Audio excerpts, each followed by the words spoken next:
제가 겪은 이명박 대통령은 사람을 귀하게 여길 줄 모르는 분입니다.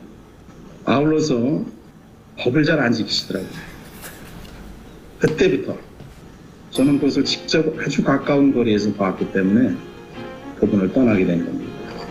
뭐 구질구질한 그런 얘기들이 많이 있지만은 운전기사였었던 이모 씨라고 하는 분이 이제 그렇게 7년을 모신 상황에서 갑자기 이분이 눈물을 흘리시더라고요. 어제 잘렸어 그러더라고요. 퇴근길에 의원님 부탁이 하나 어려운 부탁이 있습니다. 그 전세값을 올려달라고 주인이 얘기해서 200 정도만 좀 그래도 좀 빌려달라. 그랬더니 다음날 바로 해고가 된. 그래서 그때 이분이 정말 매정하구나. 도대체 이 사람은 뭘까요? 그리고 다 부정해. 진짜 이명박 돈은 어디가 있을까? 한 달에 기자들한테 4천만 원씩 썼대요. 술 거나하게 사주고. 그러니까 나쁜 보도가 나갈 수가 없죠. 그러니까 돈도 많이 썼던 거지. 가오 잡는 거 하나만큼 기가 막혔다고 하니까요. 지금 굉장히 가장 열받아 있는 사람은 김윤옥이 아닐까. 사위도 그렇고 이명박도 그렇고 다 김윤옥이 받은 것만 인정을 했잖아요. 홍준표가 한 말입니다. 안철수는 절대 못 나옵니다.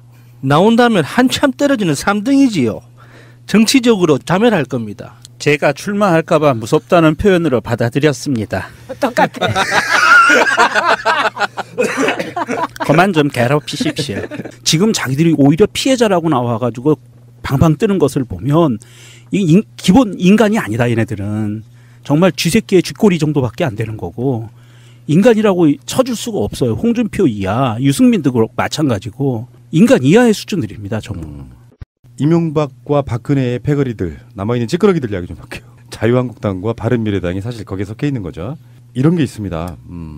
안철수가 정치인으로서의 품성이 정말 나빠요. 제가 느끼긴 그래요. 유승민하고 연대는 없다라고 밝혔었거든요. 대선 때. 안철수의 말이에요. 말. 근데 사실은 밖으로 드러나지 않았지만 연대를 하려고 접촉이 있었다? 이게 알려진 사실이 있거든요. 안철수의 시건이고 사실은 의도적인 거짓말일 수도 있고 굉장히 간교한 형태로 진화하고 있는지는 모르겠는데 아직도 말투는 순진하잖아요. 내가 MB 아파트입니까 하는 그 말투만 순진한데 그런 정치를 하고 있는데 최근에 이런 이야기가 있었던 거예요. 홍준표가 한 말입니다. 안철수는 절대 못 나옵니다. 나온다면 한참 떨어지는 3등이지요. 정치적으로 자멸할 겁니다. 제가 출마할까봐 무섭다는 표현으로 받아들였습니다. 똑같아. 그만 좀 괴롭히십시오. 근데 굉장히 중요한 함의를 갖고 있다는 거예요. 홍준표 입장에서는 지금 바른미래당의 일정 정도 지지율을 잠식하는 게 있잖아요. 그게 미미할지라도. 네. 그러니까 바른미래당을 죽여놔야 되는 의미에서 별것도 없어. 뭐 얘네들이 나와봐야 뭔 소용이 있겠냐. 뭐 이런 식의 이야기를 하는데 안철수가 답하기를 제가 출마할까 봐 무섭다는 표현으로 받아들였다는 말로 끝났다는 거야. 말의 워딩이. 이전에는 지금까지는 자유한국당과 지방선거 연대는 없다라고 계속 선을 긋던 사람이에요. 근데 지금 안철수가 그런 말 표현 없이 내가 출마할까 봐 무섭다는 표현으로 받아들였다면서 홍준표의 굉장히 조롱적인 공격을 극하게 반응하는 게 아니라 받아들이는 쪽으로 사실은 이렇게 토닥토닥 해주고 있는 그런 느낌이어서 아까 말한 바른정당과의 대선 때 연대 없다고 했지만 물밑에서 연대를 시도했었다는 것이 나오는 것처럼 실제로 안철수는 서울시장 후보로 나가면서 이석연도 우리가 방송 나가는 그날 출마 안 한다고 이야기를 해버렸더만요. 예. 방송이 굉장히 무한하게 만들어지는 거. 방송 들었나요?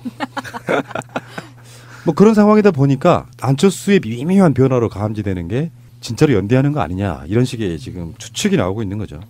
이러다가 안철수가 인재영입 위원장으로 활동하면서 마지막 인재로 자기 자신을 추천하는 건 아닐까 하는 걱정이 되네요. 충분히 개연성이 있다고 봅니다. 셀프 추천.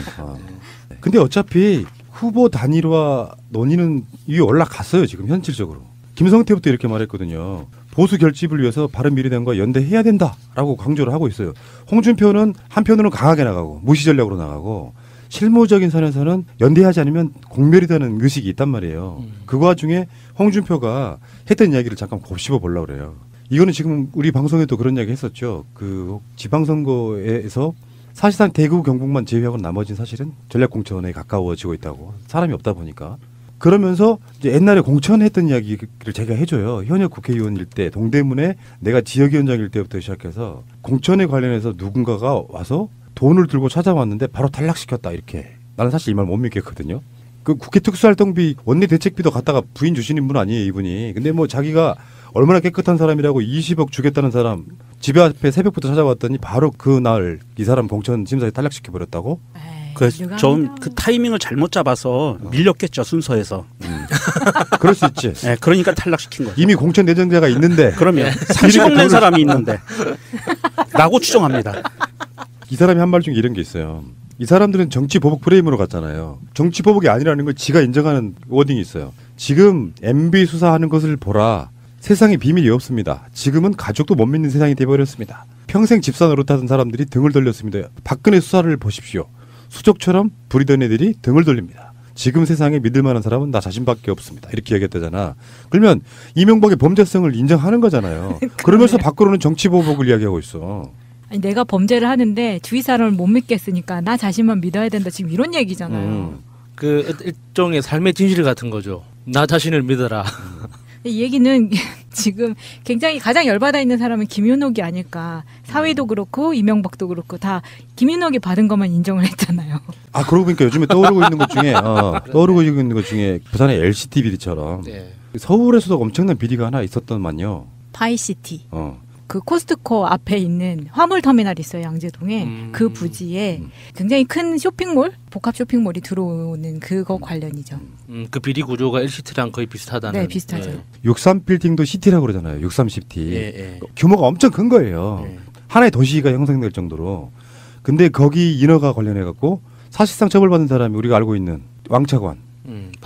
박영준 정도가 처벌받았는데 그 후로 최근에 그 관련돼서 박영준과 함께 처벌받았던 모 인사는 이명박한테 보고된 사안이다. 이명박 관련이 있다.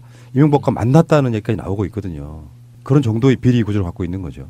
들어간 돈의 절반만 남았다. 근데 그 날라간 돈이 어디로 갔는지 아무도 모르고 있다. 뭐 대략의 얼개는 그 정도입니다. 이팔성하고도 네. 연관이 있는데요.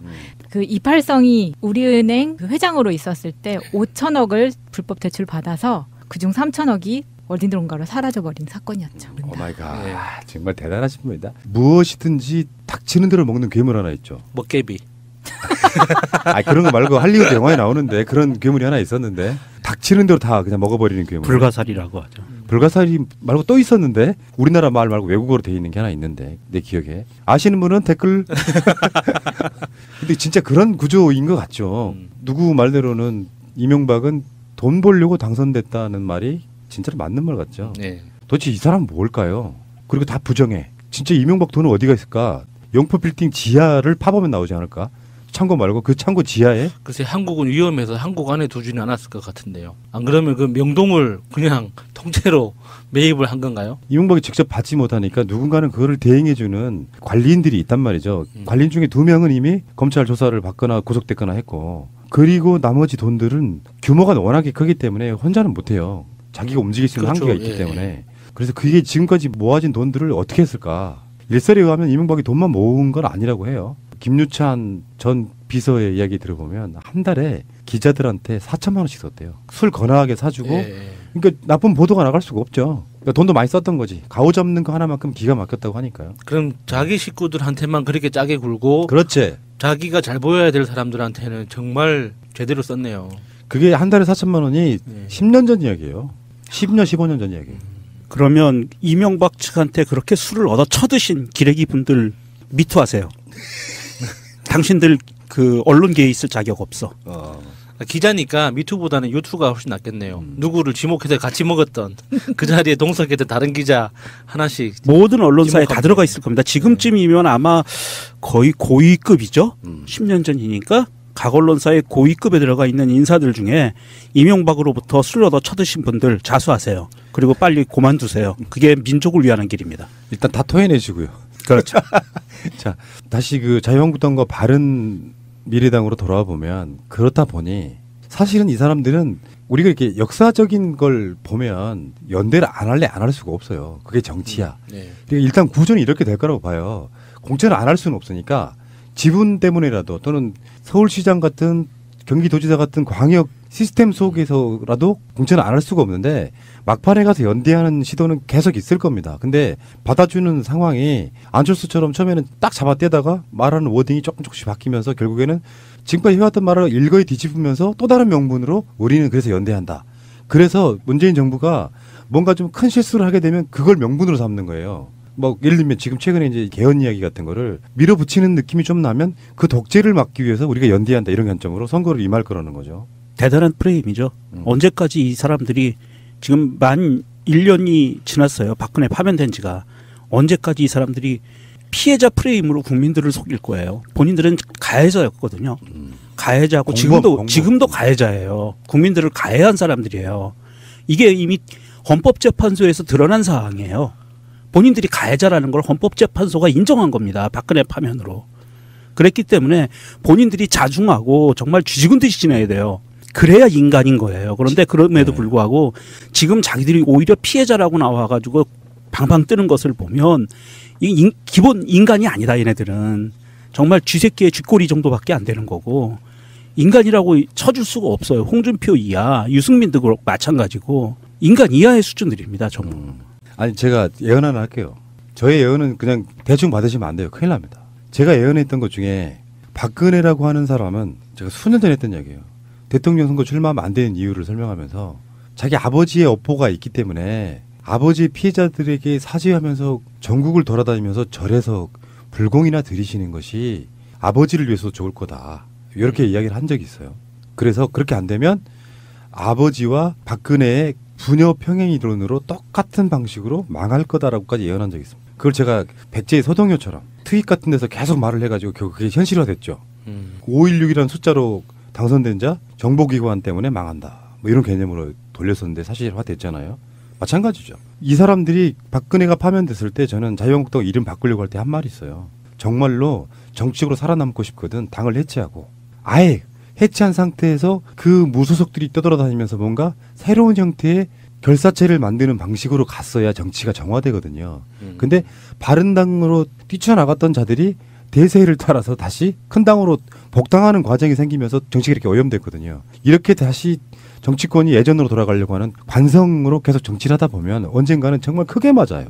근데 할 수 있는 거라고는 그놈인 것들이 훨씬 나쁜 놈하고 진짜 나쁜 놈하고 둘이 단일화 같은 걸 매개로 해가지고 또 살아나 보려고는 발버둥 치는 건데 정말 힘들게 보이는 게 어느 정도 지지율이 어느 정도 이렇게 대적할 만큼 나와줘야 되는데 일단 문재인 보유국인 분들 있잖아요. 민주당.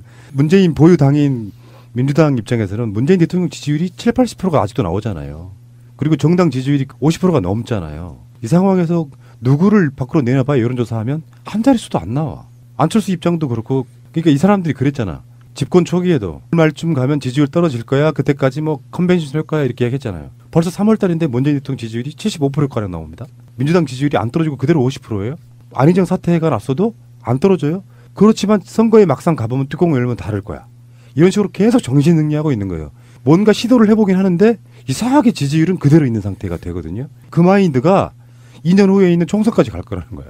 그러니까 이번 6.13 선거 결과가 모든 걸 말해줄 거라고 봅니다.